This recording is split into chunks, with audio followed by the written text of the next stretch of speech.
Extraordinarios recuerdos tiene de su infancia, donde en aquella época se podía jugar en la calle en un ambiente de gozo y tranquilidad. La hermosísima ciudad de San Miguel de Allende en el estado de Guanajuato, México, fue el lugar que la vio nacer. Su espíritu emprendedor se destaca desde muy pequeña, porque ella y sus hermanos tenían que colaborar en el negocio familiar de su padre.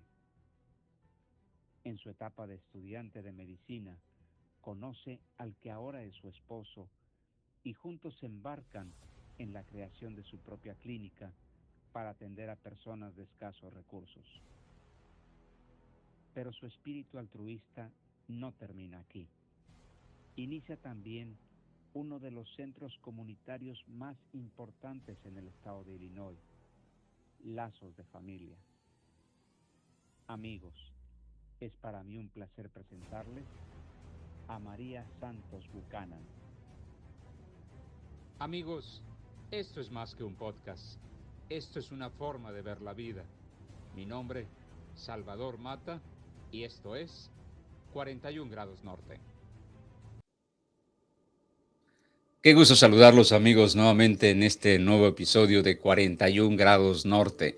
Es un placer, como siempre, tenerlos aquí acompañándonos a todos ustedes. Y en esta ocasión tenemos una plática que estoy seguro va a ser muy amena con María Santos. María, muy buenos días, ¿cómo estás?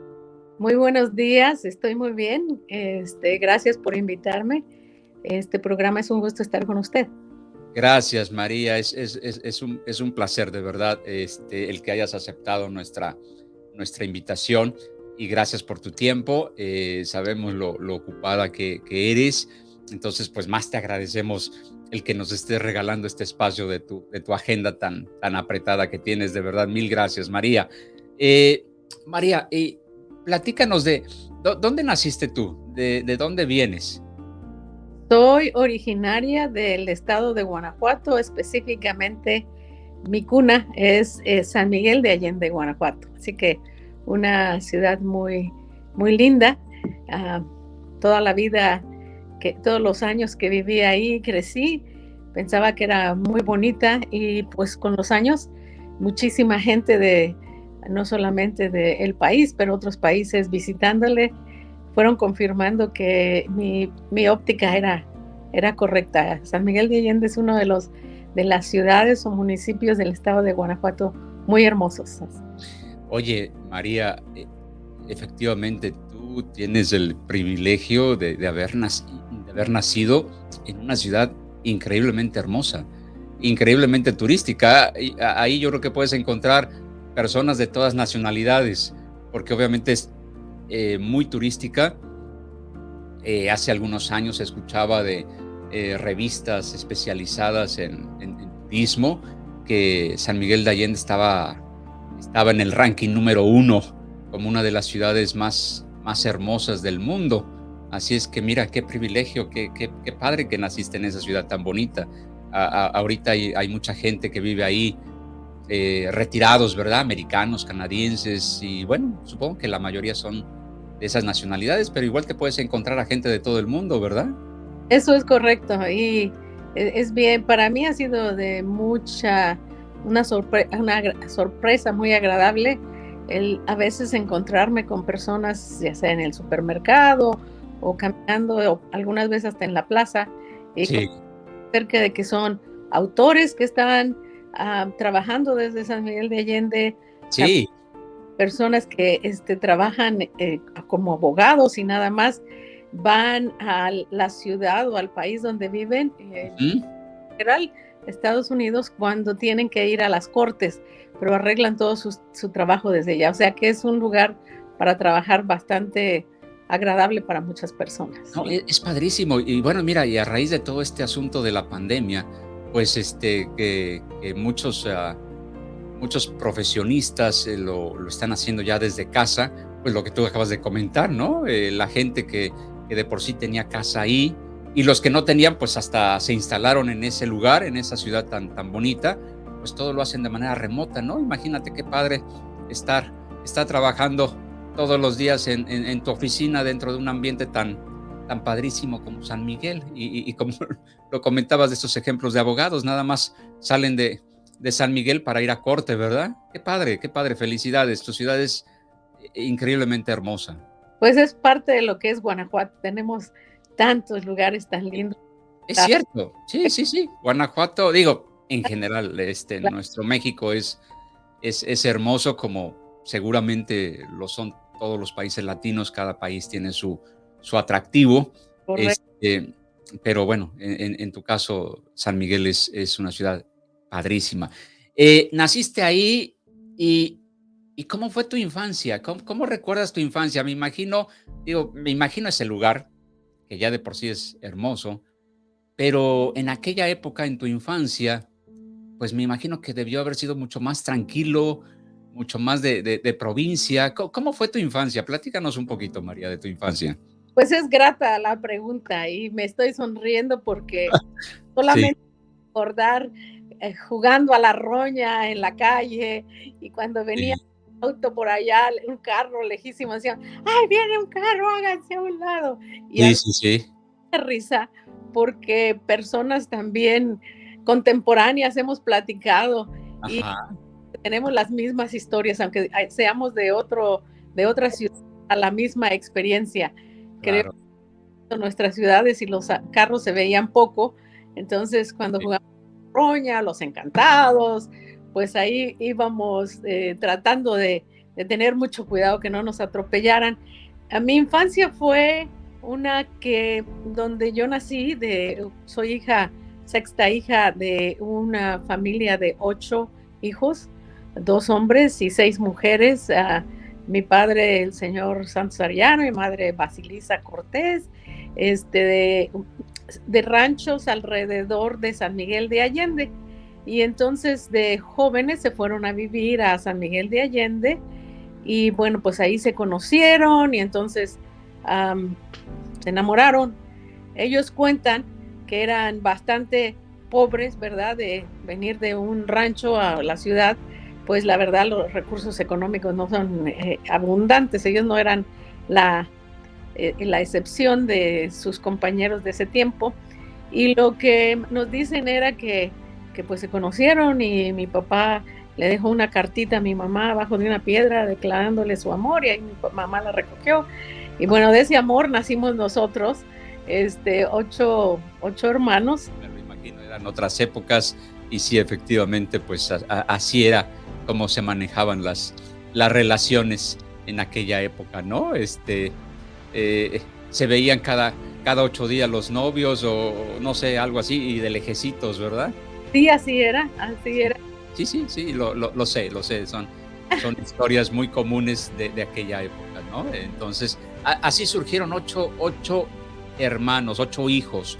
Tú eres una de ellas, tú eres la sexta de 8 hermanos. Exacto. Y fíjate que mi papá fue parte de un grupo de personas que trabajó él dentro de un contrato con el gobierno americano en aquellos entonces. Él era más joven, y ese contrato es muy conocido como el contrato de braceros. Sí.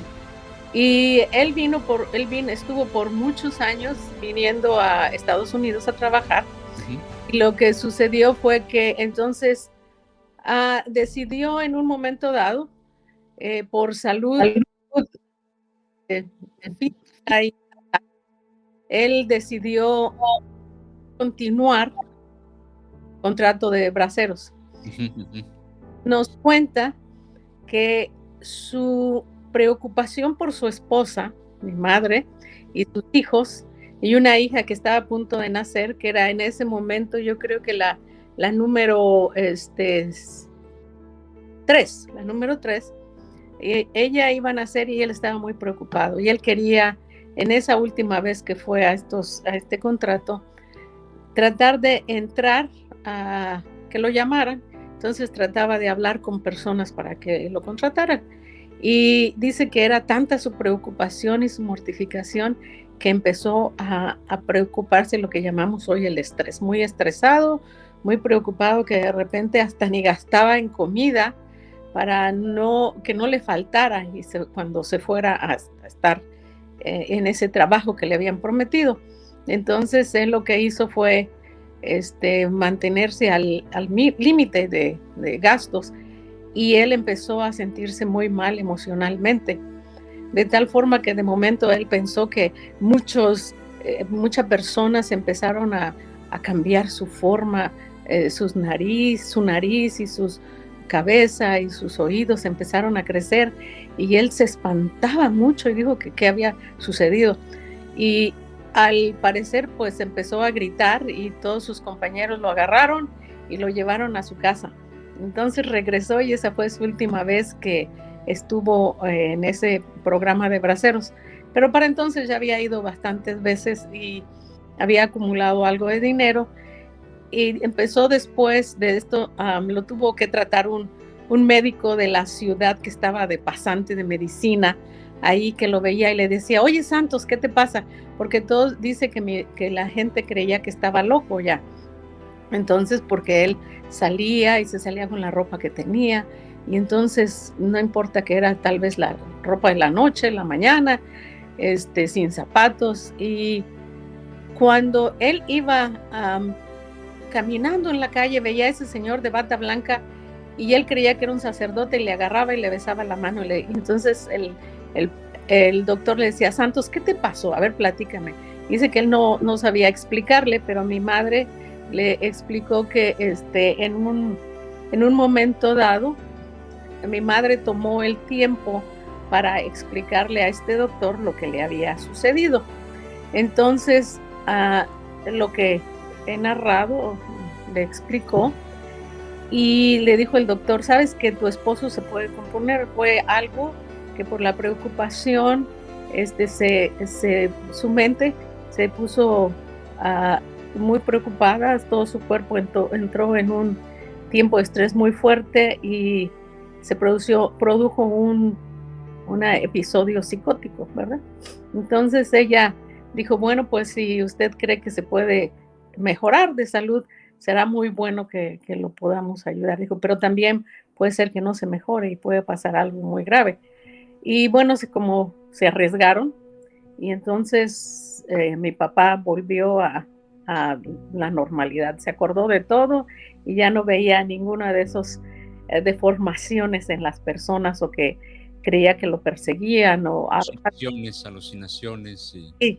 Entonces, y era exactamente eso. Entonces, lo que el doctor dijo que era un episodio psicótico, lo cual fue tratado en aquel entonces con un tratamiento de shocks eléctricos, ¿verdad?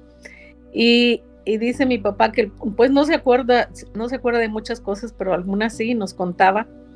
Y él nos animaba mucho que las cosas en la vida nos enfocáramos a hacerlas, pero que jamás nos preocupáramos al grado que pudiera comprometer nuestra mente o nuestra salud física. Mis padres, muy, muy sencillos, como dije antes, no tenían educación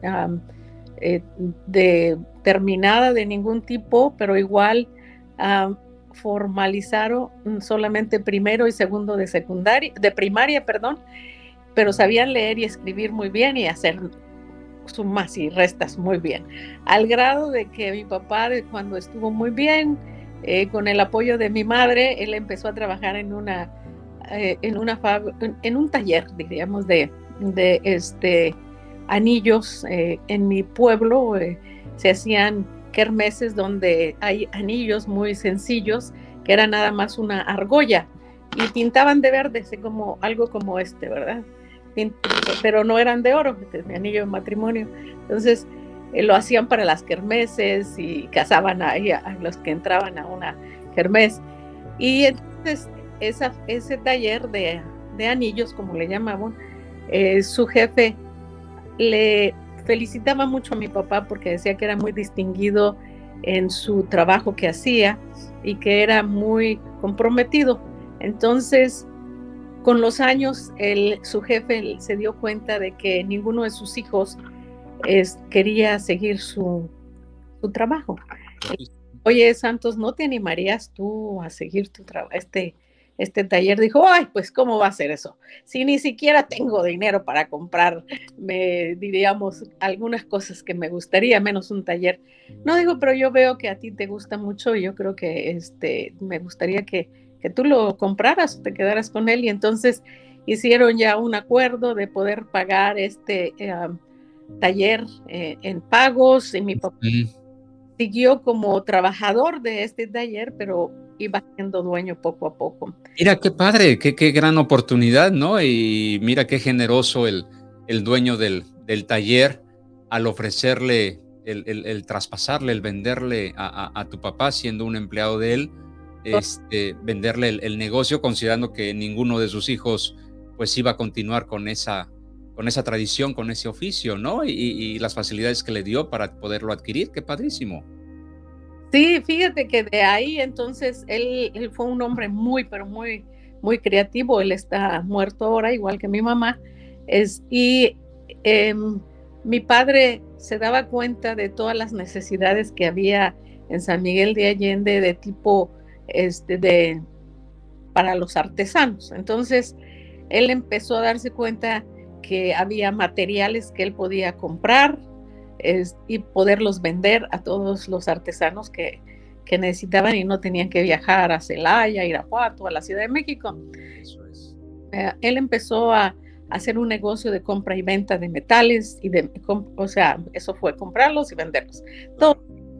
Entonces ya tenía un negocio. Después empezó a hacer otro negocio que fue el de poder traer toda la materia prima para los artesanos en la ciudad, poquito a poco. Nos llevaba a todos, cada vez nos llevaba a uno o dos a la Ciudad de México para que viera dónde compraba los materiales. Entonces empezamos a ir desde que éramos de la edad de 10 años, 11, y nos llevaba con un costal a cada uno, y entonces metíamos en ese costal del café o del frijol, de istle, ¿verdad? Como uno le llama, metíamos cierto material ahí, a todos nos cargaba, los que íbamos, 2 o 3. La cosa más reto era que a veces tenía que ir a otro lugar lejos y ya traía muchos costales y ya no podía cargarlos. Entonces él contrataba cargadores en aquellos entonces, estamos hablando de más de 40 y córrele de años, ¿verdad? Entonces lo que hacía él contrataba a alguien y nos decía, tú espérame en esta esquina del metro, ¿verdad? Entonces afuera. Y eso era terrible, me daba una ansiedad, me acuerdo de mi parte, y platicando con los 8 hermanos acerca de las mismas experiencias, cómo era la ansiedad de que, ¿qué tal si no viene? Pero él nos entrenaba muy bien. Tú te vas a sentar aquí arriba de este costal, te voy a poner dinero en la parte de atrás de tu pantalón, y esto es por decir algo, 100 pesos, y tú vas, si no llego en 4 horas, mira, aquí pasan los taxis y tú le dices, oiga señor, me lleva a la estación del autobús, y pueden preguntar qué te va a pasar, a quién vas a ver, y le dices, mi papá está esperándome, acaba de irse en otro taxi, nomás que te llevaban muchas cosas y ahí está en Pablo. O sea, tú vas a tener que ser muy segura de ti misma. Entonces nos entrenaba muy bien, con temblor y temor estábamos y hacíamos. Oye, pero se pasaban entonces varias horas esperando a tu papá, eran varias horas. Por eso creo que era un tiempo de reto fuerte en estos días. Me lo imagino, y luego en esa ciudad tan enorme como es la capital de México y con tanta gente, pues ya me imagino el estrés y la ansiedad de un niño esperando a su papá y que pasaran horas y horas, ¿no? Digo, si bien es cierto que los tenía bien entrenados, como dices, pero pues la ansiedad ahí estaba presente, ¿no? Como te lo mencionaba, era fuerte, era un reto completo. Me lo imagino. Pero, ¿y te tocó alguna vez efectivamente que tu papá no llegara y tuvieras que tomar el taxi o no? Gracias a Dios nunca, porque Ok. cada sirena que pasaba, imagínate, en la Ciudad de México, tanto. Me lo imagino.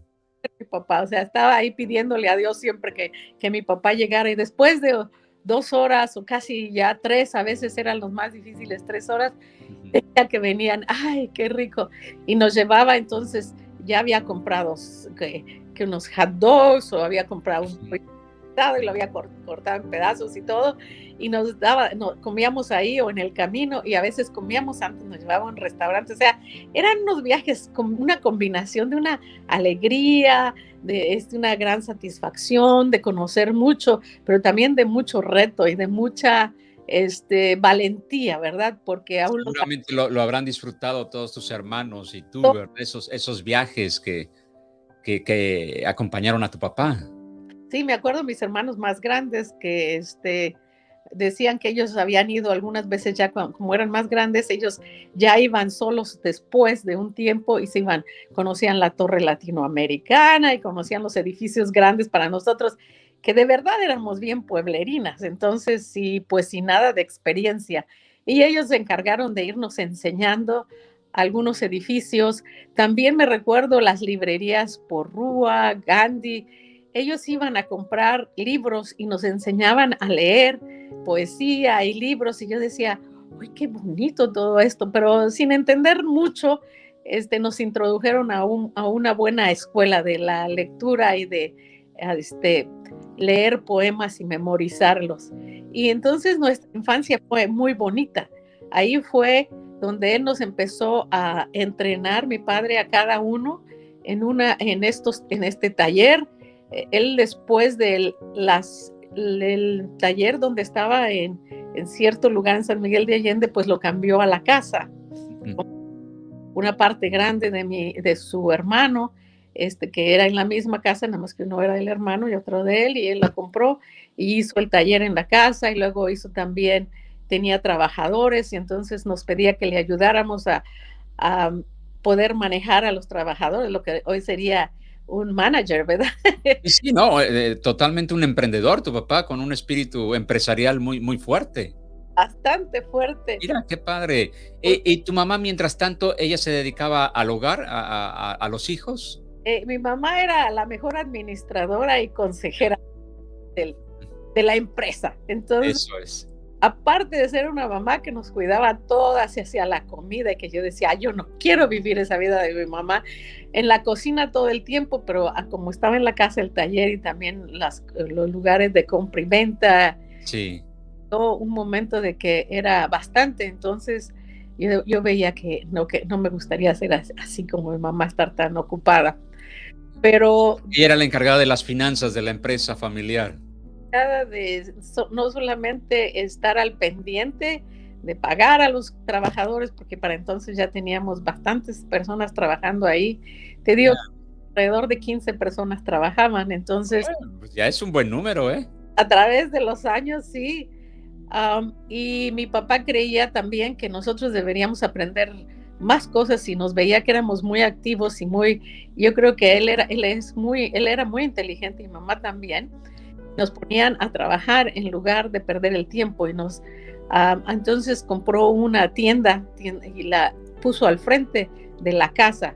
Cuando digo compró, es que se trajo todos los productos de otra tienda y lo puso al frente de la casa, de una parte de la casa, y entonces teníamos una rotación. De los más chicos nos puso escalones de madera para estar en el mostrador ahí, despachando la harina, el frijol, no sé. Y entonces habíamos 3 encargados de estar en ese negocio, otros negocios, pero no.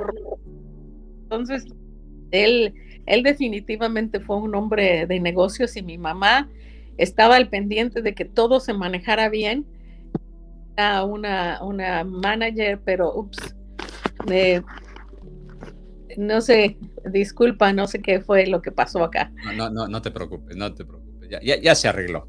Ajá, entonces mi madre se encargaba de manejar todo, diríamos, todo el personal, Mm. horarios y calendarios también, toda Oye, la... pues los dos por igual, con un espíritu emprendedor muy, muy, muy fuerte, ¿no? Tu mamá en la parte administrativa y organizacional, tu papá en la parte operativa, me imagino, ¿verdad? Y ustedes también, que le entraban a la chamba. Le entrábamos fuimos de los más grandes, empezaron a encargar de toda la parte administrativa, que mis papás decían que no querían tocarlo mucho Tenían un contador, pero decían, ustedes tienen que encargarse de saber cómo pagar los pagos de Hacienda, de rentas, Claro. agua. Me tocó la chequera, ya teníamos una chequera en aquellos entonces, y nos iba enseñando el mayor a los menores y nos encargábamos de todo eso. Me acuerdo que era bastante responsabilidad y pues, tensión también, pero nos iba enseñando a manejar. Qué padre que ustedes absorbieron todo ese espíritu emprendedor desde muy pequeños. Y actualmente el negocio lo tomó alguno de tus hermanos. ¿El negocio existe todavía o qué sucedió con esa empresa familiar? Padre, se, diríamos, retiró porque no había tal cosa como retiro, pero creyó que ya no podía seguir adelante. Dos de mis hermanos trabajaron con él por un tiempo. Mis 8 hermanos, mis 7 hermanos, todos tuvieron una profesión porque él y mi mamá nos decían que estudiar era la cosa más importante y ser trabajadores amables y siempre estar listos para ayudar a la gente. Esa era nuestra, como la mantra, el libro de Grandes consejos, los que María, grandes consejos. dieron en la mente ahí. Y sí, el mayor de mis hermanos es ingeniero. La siguiente, las mujeres en aquel entonces no estudiaban tanto, no los dejaban salir, pero en una academia estudió corte y cocina, repostería, me acuerdo, porque hacía unos pasteles riquísimos. Y la tercera, enfermería. Después tuve 2 maestras, 2 hermanas que son maestras. Ujú. Un hermano entró en la escuela de química, pero no le gustó después porque, no le gustó, sí le gustó, se casó. Y luego entró en los negocios y pues le fue muy bien también en los negocios. Y Ok. después servidora, y otra hermana que es maestra, entrenadora de voleibol, maestra de educación física, y la última también maestra. De hecho, son entonces 3 maestros, no solo 2. Y Ya. O sea eh, que hay un poco de todo, hay un poco de todo en cuanto a sus actividades profesionales. y 2 de ellos quisieron seguir el taller, pero creo que fueron otros tiempos y las cosas cambiaron. Claro. Entró mucho el plástico y mucha gente empezó a hacer los mismos anillos imitación y ya todos estaban grandes, y creo que tenemos como un recuerdo todo la maquinaria que mi padre usaba, perdón. Hemos pensado que deberíamos de hacer un museo y un recreo, o sea, familiar para No estaría mala idea, ¿eh? No estaría mala idea. pues, todo como era, porque todos los que conocieron a mi papá conocieron que era un hombre súper creativo, y mi mamá, pues igual, bien. Claro, me lo imagino. Y entonces, tú en particular, ¿qué estudiaste, María? Mira, yo de ahí de estar en hacer los estudios básicos en San Miguel de Allende, primaria, secundaria y prepa, quería estudiar medicina, y entonces anduve por todas las universidades a ver dónde me aceptaban, porque en el tiempo de los 70 y córreles 80 por ahí, había una superpoblación de médicos, entonces no me aceptaban en ninguna parte, hasta Monterrey, y ahí fue donde cursé medicina. Y ahí desde el primer día de la escuela conocí a un joven americano que hablaba muy bien español, que yo le decía, oye, tú eres mexicano, nomás que naciste al otro lado de la frontera. Pero pues el apellido Buchanan que yo tengo es precisamente de mi esposo, y acá se usa el apellido del esposo. Mira, entonces te casaste con un americano allá en México, o que lo conociste en México. Lo conocí en Monterrey, a donde Ya, ok. Cuando estudiabas medicina tú. fui a la Universidad Autónoma de Nuevo León. Ok. Pues él terminó un año antes que yo y pues dijo que nos casáramos. Casi toda la carrera fuimos novios, y Mm, yo le decía que tenía que terminar, y de alguna forma me convenció y yo me convencí de que me quería casar a un año antes de terminar. Con mucha tristeza para mis papás que no iba a terminar. Le dije, no, voy a regresar a terminar. Entonces me casé en San Miguel de Allende y luego nos venimos para Chicago. Y mira, mira qué padre. Entonces, y ya se vinieron ya siendo los dos médicos, no, doctores. todo un año para terminar la Ah, carrera. ok. Mis papás estaban ahí, oye, ¿cuánta inversión y no terminaste? Pero bueno, yo quería, de alguna forma pensaba terminar aquí en Estados Unidos, pero cuando yo vi cómo es la medicina acá, es muy estresante. probablemente me resonaron aquellas palabras de mi padre de que no se estrese tanto el cuerpo, la mente, pero quise estudiar algo que después que también me llamaba mucho la atención, que era el área de la psicología, trabajo social. Entonces estudié 2 maestrías acá, una en consejería pastoral y teología. Yo quería entender bastante de la espiritualidad acá. Tanta gente de tantos países no entendía mucho cómo eran las cosas, pero me ayudó mucho y entonces eso también me acercó a trabajar en un seminario como maestra de consejería para familias y para parejas, Mira, qué etcétera. interesante. Entonces, María, cuando ustedes, tú y tu esposo ya, en aquel momento que se casan, deciden venirse a Chicago, ¿por qué? ¿Tu esposo era de Chicago, tenía familia en Chicago o por qué Chicago? Mi esposo había aplicado para una especialidad en medicina familiar. Entonces fue aquí en Chicago, en un hospital en Evanston, que lo aceptaron. Ujú, Y ujú. por eso que nos venimos para acá. Ya, Ah, y luego pasó a otra ciudad en West Virginia, pero buscábamos nosotros trabajar en un área, y te digo nosotros porque yo todavía estaba buscando regresar a terminar la carrera de medicina el principio. Entonces, cuando él estaba en la especialidad, ah, pensamos que qué queríamos hacer en la vida como pareja y como familia, y ya habíamos hablado desde que éramos novios, que nos gustaba mucho servir a nuestros amigos, y yo en San Miguel, pues como mi papá era, es servir a nuestro pueblo, a nuestra comunidad, y acá claro. lo traduje de la misma forma, poder servir a todas las personas que de alguna forma no tenían ningún acceso al área médica. Me Ujú, fui ujú. de que si eres una minoría aquí, si no tienes un seguro médico, si hay ciertos seguros médicos del gobierno que muchos médicos no quieren porque es mucho papeleo, o gente que se ha quedado viuda, o algún muchacho o muchacha que tuvieron hijos o que entraron a las drogas y sus papás los corrieron de casa y después no tienen casa.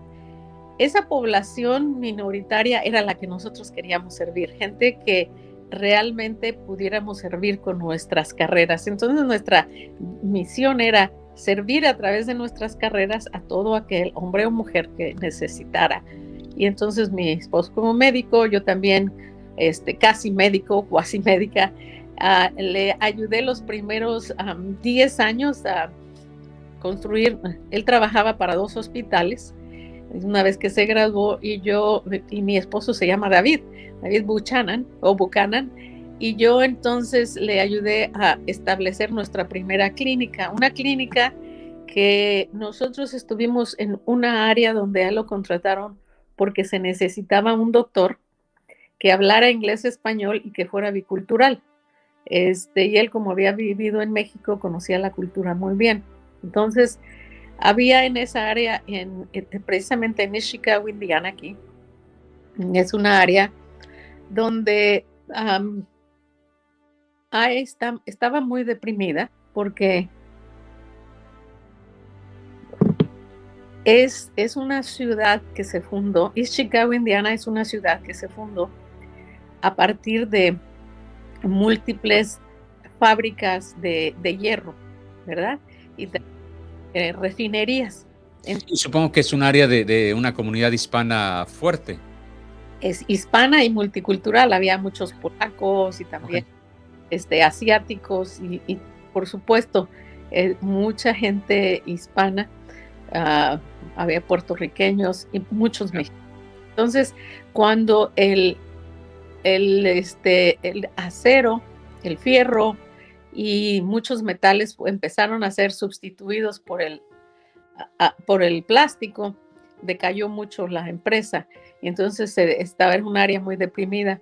Ujú. Y por más que yo quería irme a California a vivir en esos lugares hermosos o Miami con el calorcito, pues nos acordamos que cuál era nuestra misión, qué era lo que de verdad queríamos nosotros hacer.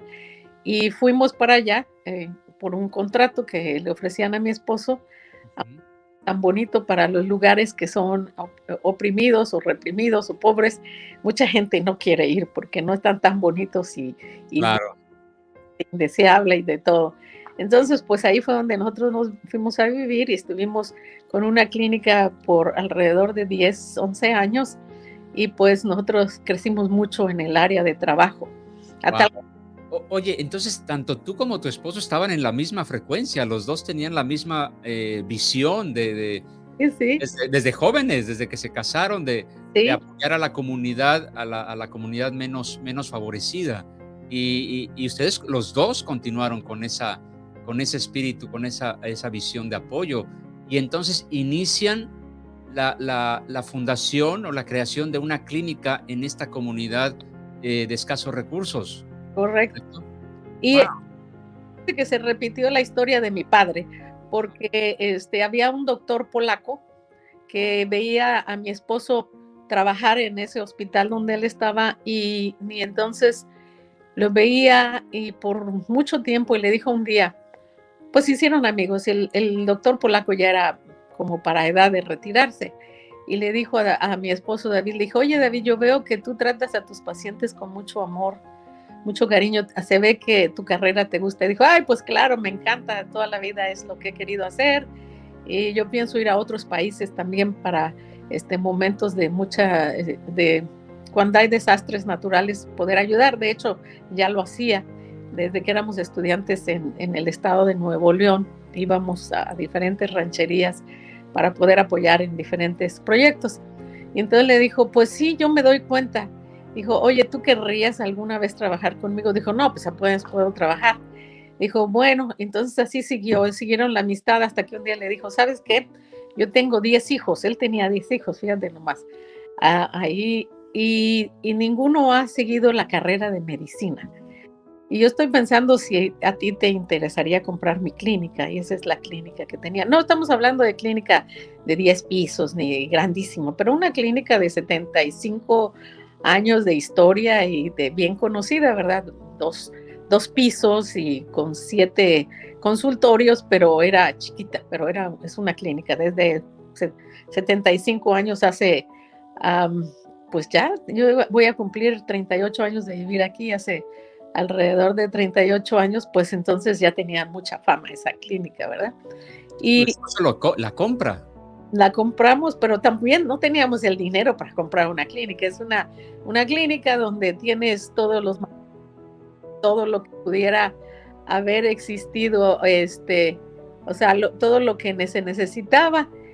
Y entonces dijo, no, pero nosotros podemos hacer un arreglo, tú puedes irmela pagando poco a poco. De hecho, si tú quieres, yo puedo trabajar para ti, tú puedes ser mi jefe y para irte enseñando todo cómo trabaja aquí. Entonces,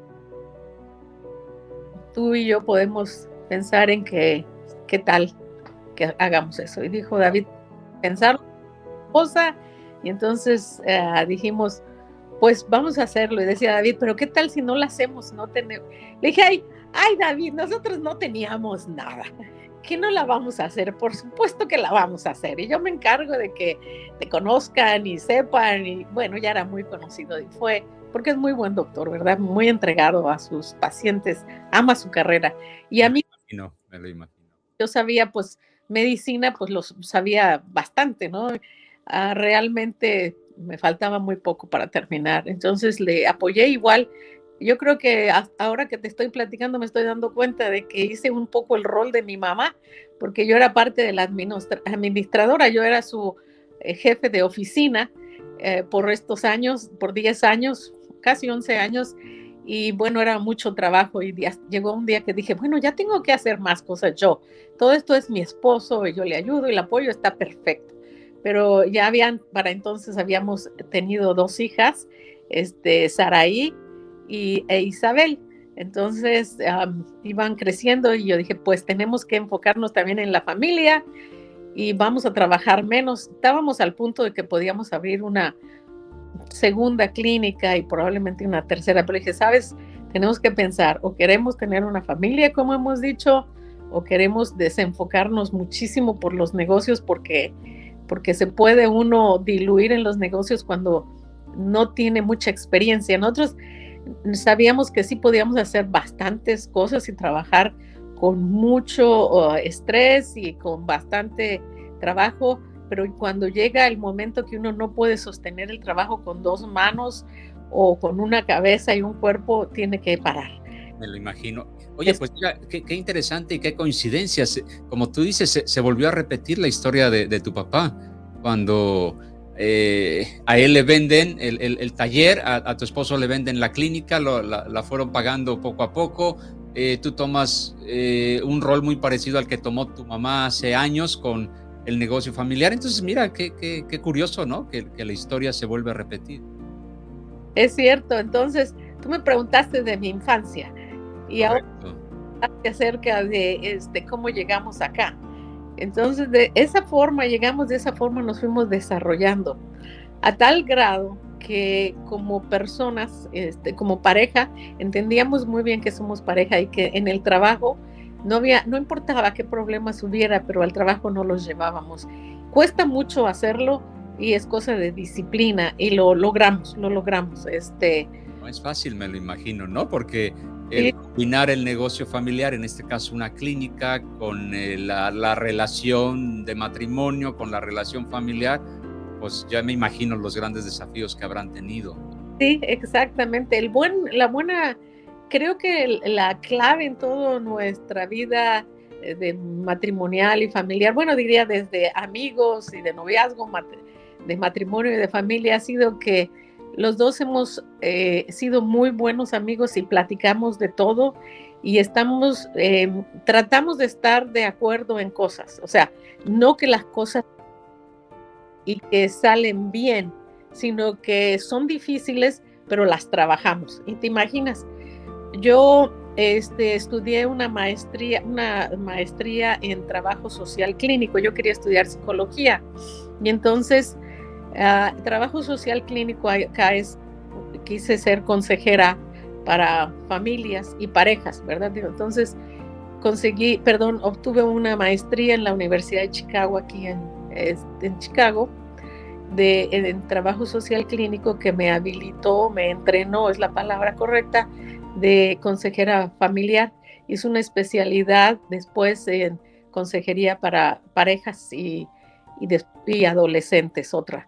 Entonces, en ese ambiente, pues yo me doy cuenta de que mi familia, que la amaba, y a mi esposo, a mis hijas, perdón, la debería de mantener bien claro los objetivos y las metas que tenía con ellas. Y es así como mi esposo y yo nos pusimos de acuerdo, y por difíciles que parecían, como decía anteriormente, las cosas y los retos, tratamos de poner bien claro que queríamos ser una familia y que queríamos estar juntos y que queríamos educar a nuestras hijas y que había muchos retos. A mí me daba mucho miedo criar a mis hijas aquí en Estados Unidos, la violencia, las drogas, pero pues ahora es peor que antes, ¿no? Y creo que muchos padres hoy dirían lo mismo que yo. Y nos enfocamos en hacer ese trabajo lo mejor que podíamos. Hemos tenido momentos muy difíciles, pero juntos lo hemos logrado, porque otra vez, repito, no es que las cosas sean fáciles, pero es ponernos a hablar y poder llegar a coincidir en cómo vamos a tratar a dar pasos para accionar en favor de resolución, ¿verdad? No de antagonismo, no de guerra. Es Claro. a resolverlo, vamos a resolverlo. Entonces, muy interesante, María. Oye, y mencionabas que después de cierto tiempo, creo que mencionaste 11 años de estar apoyando a tu esposo en la parte administrativa de la clínica, empezaste a sentir la necesidad de tomar nuevos desafíos. claro. Y entonces, ¿qué sucede? Dejas el puesto en la clínica familiar y empiezas a buscar esos nuevos desafíos. Para entonces ya teníamos entrenadas a varias personas que se quedaran ahí. Algo de lo que yo hice en esos 11 años, como conocía de la medicina, era su asistente también, fíjate, la asistente de médica de él. Y entonces hablaba con las personas, ¿cómo se siente? ¿Cómo está? Antes de que pasaran por él, porque pues tiene uno ya, sabe, la hojita de salud y cuál es su presión y temperatura. Y se ponían a platicar conmigo mucho todos, muchas mujeres, jóvenes y también algunos hombres, y me platicaban sus problemas. Y me tocó varias veces en esos 11 años de que antes de que pasaran a ver al doctor, le decían, oiga, me decían, ya no necesito ver al doctor. Cuando ya le platiqué todo esto, ya me siento mejor. Yo le decía, bueno, vamos a pasar a verlo porque él puede darle un diagnóstico mejor de que una conversación, que haya dejado su estrés conmigo. Y sí, es cierto, es parte de un buen tratamiento, es que mandarlos a un médico para ver que el estrés no se produzca por un hipotiroidismo o una depresión, alguna cosa así, ¿verdad? Entonces la consulta médica era muy importante. Y no Claro. era porque mi esposo tenía los precios más bajos en toda la ciudad para que precisamente hubiera acceso a la medicina. Claro. Durante, Qué padre, qué padre. yo me di cuenta de que fue así como confirmé que la carrera de medicina, aparte de que yo ya veía lo estresante que era y que algunas veces le llamaron a mi esposo de las cortes a que fuera a testificar cuando en el hospital tuvo que estar en emergencias por algunos baleados que si no hubiera sido porque llegaron al hospital, no hubieran sobrevivido. Entonces él tenía que testificar que si no hubieran llegado con intervención clínica y quirúrgica por los cirujanos, no hubiera vivido. Entonces, como él era el médico familiar, lo llamaban a testificar y era estresante para mí, difícil, decía, yo no quiero estar en esto. Entonces yo me daba cuenta que algunas veces eran grupos de pandillas, los que estaban, alguna vez lo acompañé a la corte y decía, aquí están todos estos muchachos y si él dice algo, yo acostumbrada a México, ¿no? Si lo dices algo o delatas a un asaltante, te va a ir mal. Y yo todas esas ideas, pues por supuesto que las tenía, yo había vivido en México y aquí también, pero acá hay más protección. Sin embargo, yo me di cuenta que no me gustaría ejercer la medicina aquí en Estados Unidos. Decidí estudiar consejería y a través de estas experiencias y en mi cuadra, como nadie me conocía cuando nos cambiamos de ahí, yo visitaba a la gente, la saludaba y me presentaba y era bien conocida, así que ya me conocían y veían en la calle y me decían, oiga, mi bebé tiene muchos granitos en las piernas, y yo le decía, póngale esta pomadita y esto, pues yo sabía todo esto, ¿no? Ahorita ya no me acuerdo de algunos nombres que sean los más modernos, pero Claro. me recuerdo. Te ponías a dar consultas en la calle. Pero todo esto para brincarte y decir que, habiendo hecho toda esa parte, me di cuenta de que realmente no necesitaba comprobarle a nadie ni a nada quién era yo, pero hubo necesidad de ajustarme, lo que llamo la transición, el ser arrancada de México, venirme y plantar acá.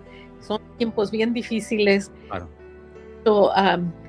De verdad, de tristeza. Yo hubiera querido tener mucho dinero para tener un avión y ir a traer a mi familia para que estuviera conmigo, pero eso no lo paso yo solo, lo pasa mucha gente igual acá. Entonces solo me dio el tiempo de empatizar y entender a todos mis paisanos, mis paisanas y gentes de otro país, y fue ahí porque reforcé en la carrera que quería en el área de la psicología y más en el área de trabajo social porque es mucho más amplia, ¿verdad? Entonces yo terminé esa carrera, esa especialidad, y fue por eso que nos cambiamos de East Chicago, Indiana, a la ciudad de Chicago. Mi esposo quería también estudiar algo que pudiera comprender de una forma más amplia cómo la salud se puede prevenir, mejorar y fortalecer para los más sanos, y los que no estén muy sanos, cómo prevenir enfermedades. Y se vino a hacer una especialidad aquí a la ciudad, que solamente aquí de Chicago, Indiana, es 45 minutos, lo que se llama la línea de división de un estado a otro. Y se vino para acá, estudió estudió salud pública, y yo estudié los estudios de consejería, y entonces fue donde entré en otro ramo de trabajo. Y aquí en la ciudad, pues mucho más grande, Claro. multicultural, me di cuenta que había muchas necesidades y retos y pensaba en mi gente, en la gente que habla español, la gente que todavía no sabe inglés, como yo llegué un día. Y dije, ¿cómo podemos trabajar? Y empecé a trabajar, dar clases en una escuela donde solamente, y consejería familiar, consejería para parejas, donde solamente se hablara español. Gente de muchos grupos o iglesias que trabajaban ahí asistiendo a gente que no hablaba inglés. Entonces, fue así como me di cuenta que en diferentes barrios de la ciudad había otra vez abuso de poder, abuso económico, y decía, ¿cómo podemos empezar a trabajar? Y yo hablaba con la directora de la escuela, trabajar con diferentes grupos o diferentes iglesias o diferentes organizaciones para prevenir varios de estos problemas como la violencia, el abuso doméstico, el abuso sexual, dar orientación, dar autoayuda. Y fue así como me empecé a mezclar con mucha gente que pensaba que quería hacer lo mismo aquí en Chicago. Y fue donde, después de estar en este seminario que se llama Bíblico Hispano, que me tuvieron por muchos años como consejera de los estudiantes, pues como maestra adjunta, y sigo todavía siendo parte del consejo y estoy ahí. Entonces hubo otra organización muy grande que empezaba a formarse con 45, como se llaman, no for profit, o sin fines de lucro, NGOs, sí. La policía y ciertas universidades, y me invitó la directora, quien hoy es la directora, en aquel entonces éramos compañeras de trabajo, Alicia Laos, y empezamos a trabajar con un grupo grande de los grupos de los policías, los grupos de diferentes iglesias, organizaciones, en aplicar para dinero federal para empezar una organización. Y fuimos afortunados que nos dieron por 15 años seguidos el gobierno federal, dinero federal para poder trabajar con la comunidad aquí en Chicago. Nuestra propuesta fue muy buena y fue el poder ir a donde la gente estaba, no que la gente viniera a donde nosotros estábamos. Esta organización se llama Lazos de Familia y en el presente todavía trabajo con ella. He trabajado 17 años, ya va a ser 18. Los primeros años fueron voluntarios porque formábamos la organización. La organización de Lazos de Familia es sin fines de lucro y hace que, tiene una misión de poder llegar a las familias para que puedan salir adelante y ser más equipadas, felices. Oye, y entonces, ¿ya desde hace cuántos años entonces está funcionando esta organización Lazos de Familia? ¿15 años? Tenemos 17 años. 17 sí. años. Actualmente sigues involucrada con esta organización, sí, en donde, como bien lo dices, es una organización sin fines de lucro que tiene muchos programas de apoyo a la comunidad, ¿correcto? Y los programas de apoyo son entrenamiento para líderes, entrenamiento para profesionales, entrenamiento. Comenzamos para entrenar a padres y a madres, para papás, mamás. Entrenamos a parejas para ser mejores esposos y mejores familias. Entonces, esto es lo que es Lazos de Familia. Hemos hecho teatro, tenemos programas de radio, como Qué Gente, Mi Gente, que son un programa donde es un pueblo que es multicultural y suceden problemas normales de jóvenes que se embarazaron, no saben cómo decirle a sus papás y son todos latinos. De ahí salió para hacer una obra de teatro. Todo esto se tomó de investigación y de México acerca de cómo es que la televisión influye en la gente, sobre todo a nivel de novelas. Entonces México empezó a hacer novelas en el tiempo de cómo poder usar dispositivos para mantener el control de la natalidad, no dispositivos, control de la natalidad. Fue en ese tiempo donde las novelas traían ese mensaje. Entonces hay todo un libro hay libros de investigación y cómo es que es la influencia, y tú lo sabes mejor que esto. Entonces nosotros por eso quisimos hacer un programa de radio. Nuestros programas empezaron a servir alrededor de 10,000 personas al año y llevábamos clases a las escuelas, a las iglesias, a los parques. Me tocó llevar clases a los garages de algunas personas que eran familias de 10, 15 personas y darles clases, y eso lo venimos haciendo en 8 suburbios en Chicago y también en la ciudad. Entonces ahora entrenamos también a nivel internacional, y yo trabajo como vicepresidenta de expansión en Lazos de Familia, porque soy la que con Alicia Lahoz empezamos esta organización.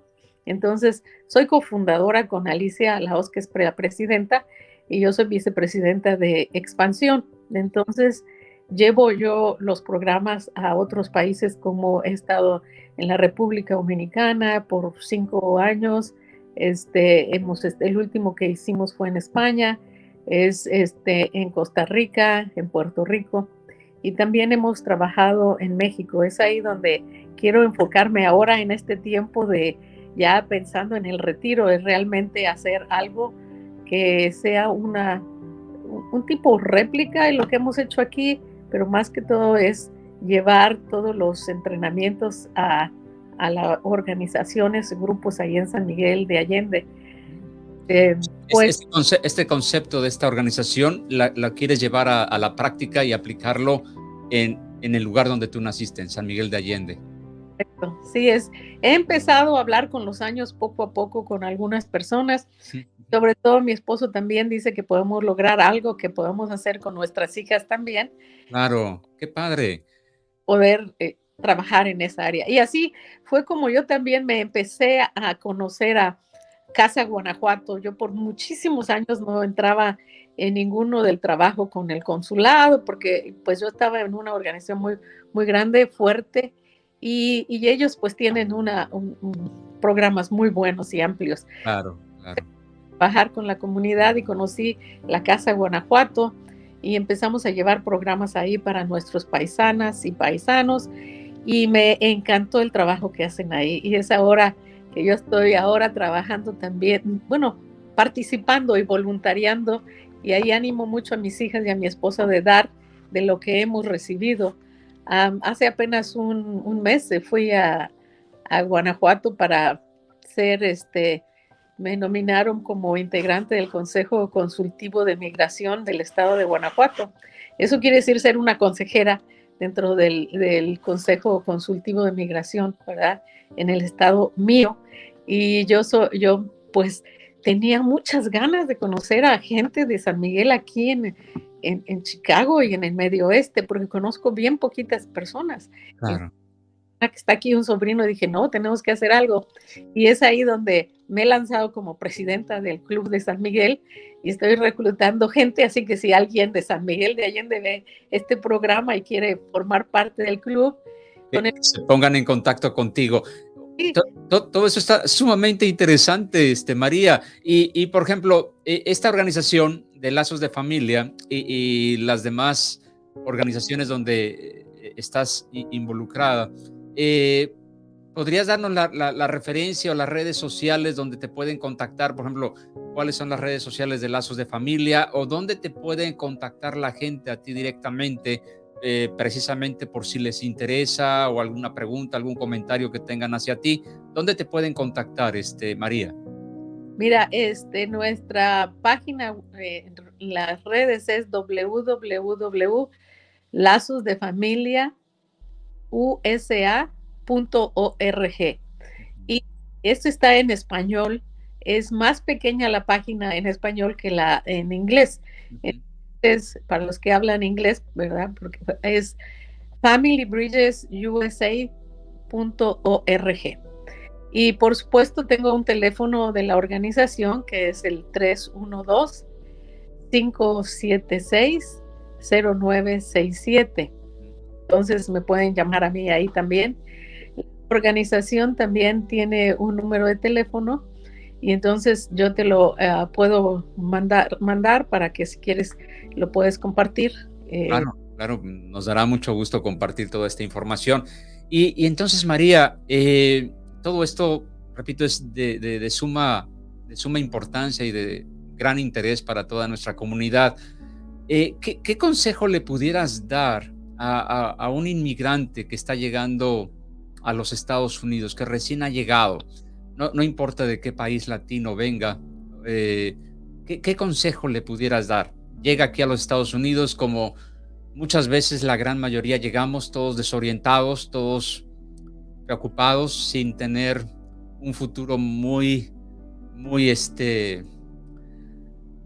pues, ¿cómo decirlo? Muy seguro, ¿verdad? Con muchas incertidumbres en la mente y en los planes que uno tiene. ¿Qué consejo le pudieras dar a cada uno de esos inmigrantes que están llegando a este país, a los Estados Unidos? Pues algo que mencionabas que no, cuando uno llega no está muy seguro, no solamente no está muy segura o seguro, también es que uno no ve muy claro qué es lo que va a hacer, aunque tiene muy claro lo que uno quiere hacer, quiere trabajar para poder ahorrar dinero y poder ayudar a nuestras familias, sea su esposo, esposa, hijos. Yo les sugiero que cuando lleguen aquí, si están en contacto con una persona, puedan encontrar, puedan eh, hablar, en este caso como lazos de familia. Hay muchos lugares aquí en Chicago, la Casa Guanajuato, en el caso de si son guanajuatenses, se contacten con ellos. Ellos le van a oír qué es lo que necesita, dónde está, qué quisiera tener, o le pueden conectar con otras organizaciones.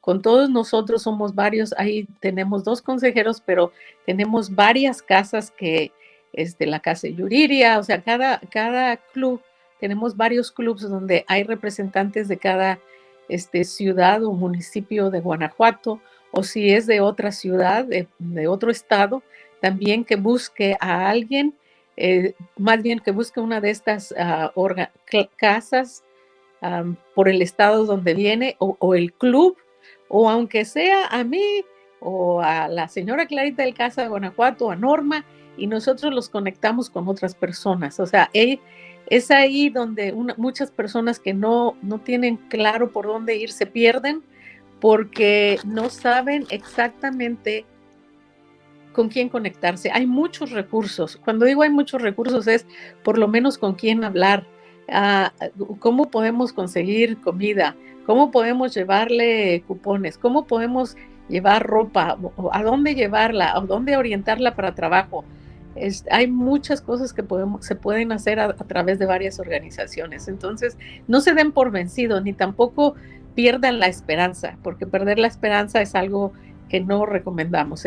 Busquen y yo recomiendo aún a veces en estos días que le pidan a alguien que tiene un celular, si no tuvieran ya batería o no tuvieran un celular, que les permita. La gente hispana aquí y sobre todo los guanajuatenses, yo creo que somos bien cálidos, son muy amables. Claro que siempre va a encontrar a alguien que tal vez no sea tanto, pero no se den por vencidos. Y de verdad, todos podemos hacer, creo que Dios nos ha dado una gran capacidad, una gran inteligencia, y no porque hacemos la transición de un país a otro se nos acaba. Estaremos tal vez un poco, no veremos muy claro en ese momento, pero al siguiente momento podemos ver. Así que yo les animo a que busquen ayuda y entonces en una de las casas o los clubs de su estado les podemos ayudar.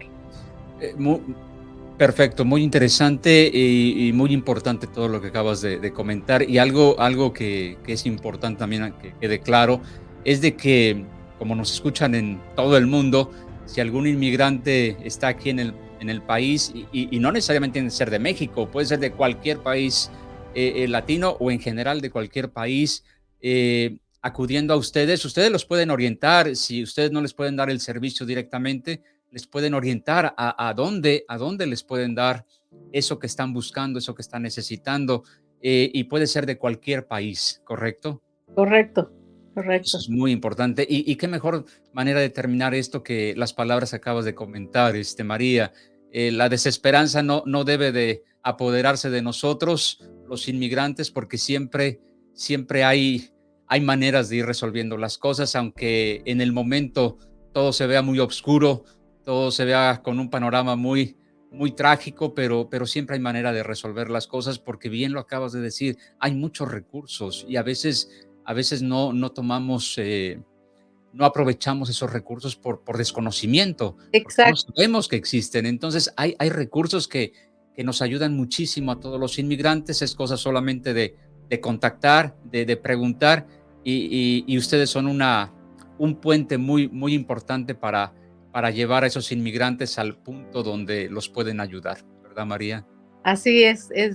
Y si usted está aquí porque de su propia voluntad vino y creyó en usted y en querer hacer algo, pues eso ya es una muestra grandísima de la gran capacidad que tiene.